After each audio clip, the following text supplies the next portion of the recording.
You ever watch someone come back from a place you didn't think anyone could return from? You know, like standing in a hospital room where a family's already said goodbye. And then somehow, the kid in the bed starts to smile. Well, that's where we're starting today. I'm Steve, your friend, your neighbor, and the voice behind Good Morning Wake County. The show is produced right here in the heart of Wake Forest, North Carolina, to bring joy and hope to people around the world. Thanks for joining me today, where we skip the noise and start the day with something good. Today's episode is about second chances, not flashy ones, quiet ones. The kind that happen when a teenager defies 1% odds, when someone chooses to run towards sirens instead of away from them, and when neighbors become family, one lawn at a time. So stick around. I got a grown-worthy dad joke at the end that's just the thing to share with your coworkers and kiddos today, and trust me, it'll be worth the wait. If you want more good news in your life stories like these right in your inbox, you can sign up at tapyournews.com/podcast. It's free, and it's a good way to feel connected to something kind.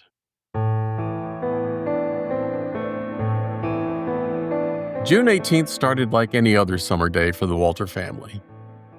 John had just graduated from Wakefield High, right down the street from me. College was already set at UNC Chapel Hill and was waiting for him in the fall. And that afternoon, he was headed with friends to go play pickleball. He climbed into the back of a pickup truck and then he fell. At WakeMed Hospital, doctors gave Rob and Ann Walter the kind of news that stops time. Their 18-year-old son had a traumatic brain injury. His chances? 1%. Just 1%. For 77 days, John lay in the ICU. His brother Charlie shaved his head to match John's. Charlie said, "People said we always look alike." So now we look even more alike. The community rallied. They held a John-a-thon where people shaved their heads and raised money. The ICU staff got t-shirts that read, "I helped save John Walter's life, and all I got was this shirt." But mostly the Walters waited and hoped and refused to let go of that 1%. Then John started moving his limbs, mouthing words, singing songs, doing math. They flew him to Chicago for intensive rehab, and then he came home to North Carolina, and he kept fighting. Last month, almost a year later, John stood at a podium at WakeMed Hospital. He spoke into the microphone and said 2 words: "Thank you." His dad, Rob, stood beside him, barely holding back tears, and said what every parent in that situation dreams of saying. You know, we weren't supposed to have him, but here he is. Throughout this whole thing, he's had a smile on his face.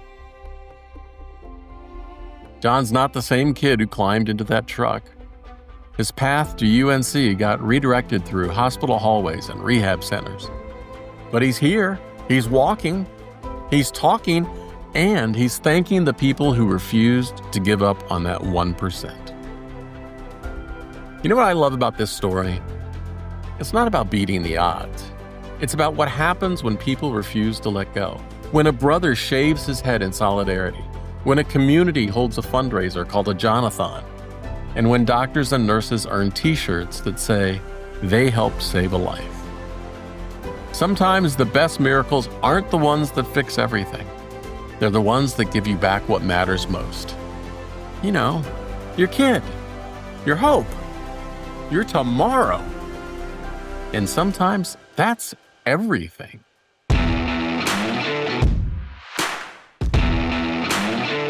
Wednesday night at Wake Tech's Northern Wake campus near me, 20 people walked across the stage and everything changed. Not just for them, but for all of us. Because when your house is on fire, when your kid's trapped in a car, and when someone's having the worst day of their life, these are the people who will show up. They're the newest graduates of Career in a Year, a partnership between our local community college, Wake Tech, and Wake County. And it takes anyone with heart and turns them into certified firefighters in 38 weeks. Anyone. volunteer firefighters looking to go pro, people ready for a complete career change, folks who've always wondered if they had what it takes to run towards danger instead of away from it. Over 200 family and friends packed that auditorium to watch their people become something new. Firefighters with badges, EMT certifications, technical rescue training, hazmat certifications. But really what they were watching? Transformation. Amoni Ashby stood at the podium that night. She's heading to the Wendell Fire Department. But her words were for everyone in that room. She said, "This job's not about chasing glory. It's about serving others and helping everyone.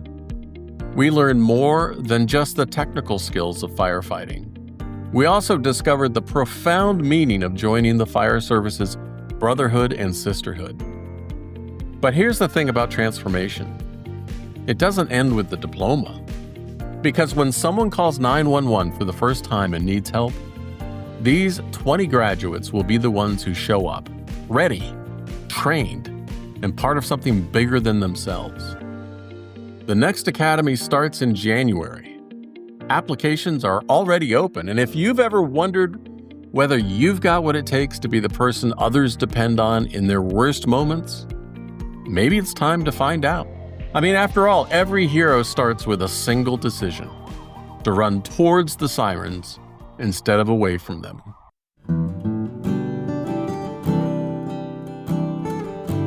Let's head to the Village in Oklahoma, where 14-year-old Abby Taylor is learning to sew teddy bears in a garage with her neighbor Debbie. Not for school, not for profit. These are for kids in hospitals, kids without homes. Abby's learned this rhythm of giving from her dad Kyle, a guy who picked up a chainsaw during a storm 10 years ago and never really put it down. He's been helping neighbors since. No charge, just kindness. And now his own kids are following that lead.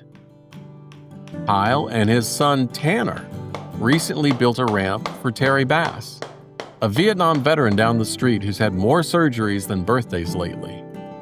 When Terry's wife Debbie landed in the hospital, Kyle's family showed up, helped with grocery shopping, lawn work, whatever was needed. So Debbie did something back. She nominated Kyle for a Pay It Forward award and received a $400 gift. Kyle said, tearing up, "I don't have any family, so they're like my mom and the kids' grandparents." There's something beautiful about watching kids learn to serve by watching their parents serve. Abby didn't wake up one day and decide to sew teddy bears. She watched her dad pick up a chainsaw after a storm. She watched him build ramps and mow lawns and show up when neighbors needed help. And somewhere along the way, she learned that service isn't an act. It's a way of seeing the world. Kyle doesn't know it, but he's raising the next generation of people who will make communities like the Village feel like home. That $400 award was nice, but the real treasure? Kids who understand that sometimes we help others because sometimes we all need help too.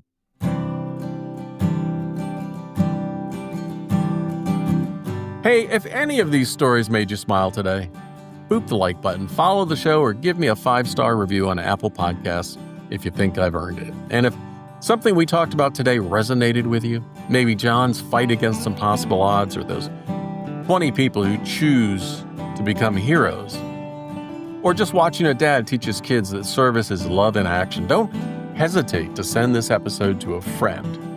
Sometimes the best gift you can give someone is a reminder that good things are still happening in this world.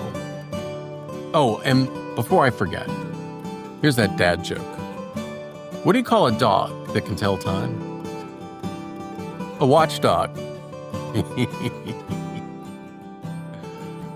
Tomorrow I got a story that'll make you look at the sky a little differently. Turns out airliners are learning fuel-saving secrets from sharks. Yeah, you heard that right. Sometimes the best innovation comes from the most unexpected places. So take care of yourself. I'll catch you tomorrow. Don't forget, stay awesome. See ya.